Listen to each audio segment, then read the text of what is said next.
dipakai adalah gross domestic product.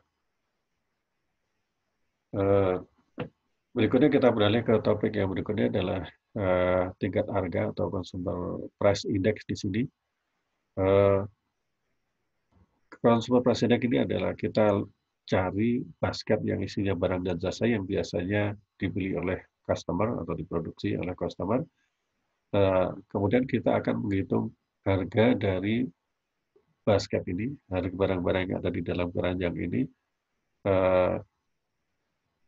pada berdasarkan harga pada satu tahun tertentu. Jadi di sini yang dijadikan dasar adalah bukan hanya harga tahun dasar, tapi juga jumlahnya juga tetap, ya kan, jumlah dalam basket yang biasa dikonsumsi oleh customer. Sehingga CPI atau Consumer Price Index dengan tahun dasar tahun 2010 itu artinya bagaimana? Artinya kita hitung harga apel sekarang dikalikan dengan kuantitas apel yang ada di dalam basket, ditambah harga jeruk sekarang dikalikan dengan jeruk yang ada di dalam basket. Jadi jumlahnya bukan jumlah yang sekarang diproduksi atau dikonsumsi, tapi adalah jumlah yang sudah ada di dalam basket yang sudah kita tetapkan sebelumnya, dikalikan dengan harga tahun sekarang. Nah, dibagi dengan jumlah yang ada di dalam basket dikalikan dengan harga tahun dasarnya. Nah, ini dalam rumus dasar CPI. Sehingga ini agak berbeda dengan GDP deflator. Kenapa? Kalau GDP deflator itu akan menggunakan seluruh barang yang diproduksi. Faktanya diproduksi seperti apa pada tahun itu, ya kan. Tapi kalau CPI hanya menggunakan barang yang ada di dalam basketnya aja, sehingga komposisi barangnya tetap. Kemudian untuk GDP deflator itu digunakan hanya untuk barang yang diproduksi di dalam negeri, karena GDP ya diproduksi di dalam negeri. Tapi kalau CPI termasuk barang impor karena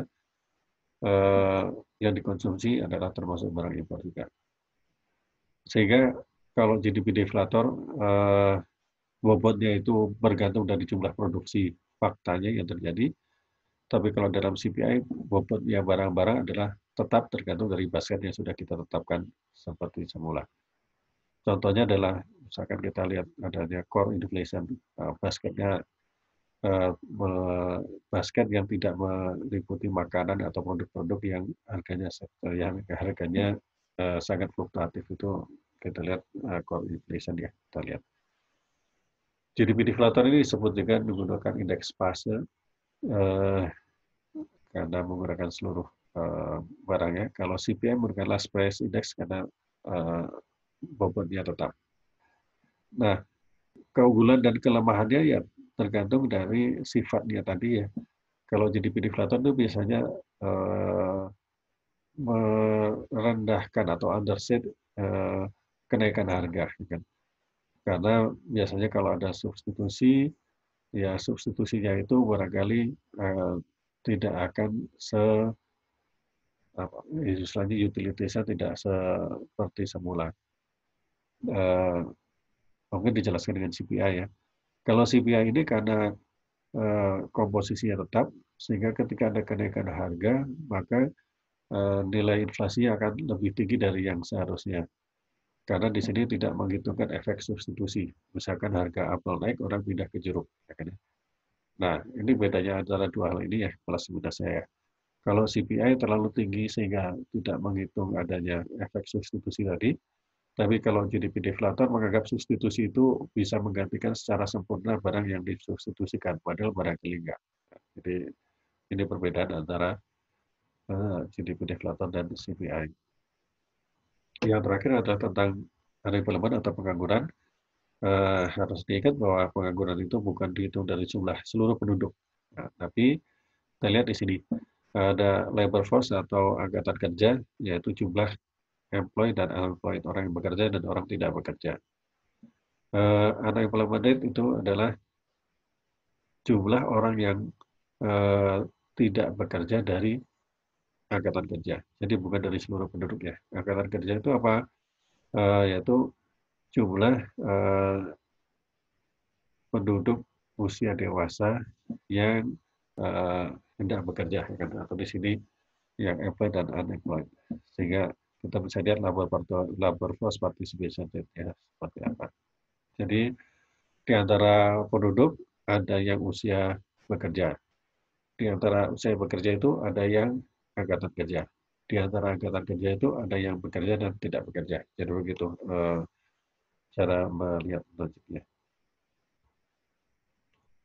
Bagaimana yang orang yang kita sebut bekerja? Nah, kalau di konsep di sini disebut pada saat survei dia sedang bekerja atau bekerja ada bisnis sendiri atau bekerja tapi tidak dibayar di dalam bisnis keluarga atau karena orang yang sementara tidak bekerja karena sakit, karena atau apa, karena cuaca buruk, ya, tapi mereka statusnya sedang bekerja. Ini adalah dianggap orang yang bekerja atau employed.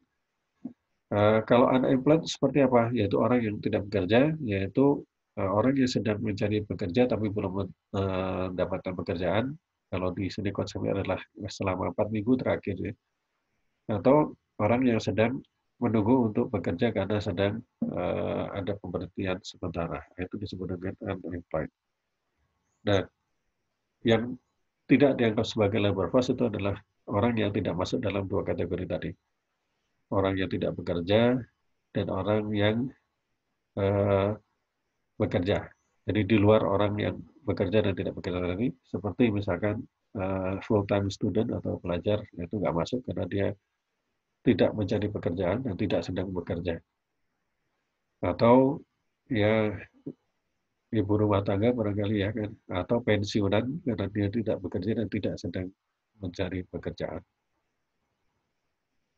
Nah, kalau di Indonesia, definisi orang bekerja adalah orang yang bekerja minimal 1 jam dalam 1 minggu terakhir. Nah, termasuk apapun itu, termasuk pekerjaan yang tidak dibayar kerja sosial. Jadi, definisi orang yang bekerja di Indonesia adalah minimal untuk orang bekerja adalah minimal bekerja selama 1 jam dalam 1 minggu terakhir.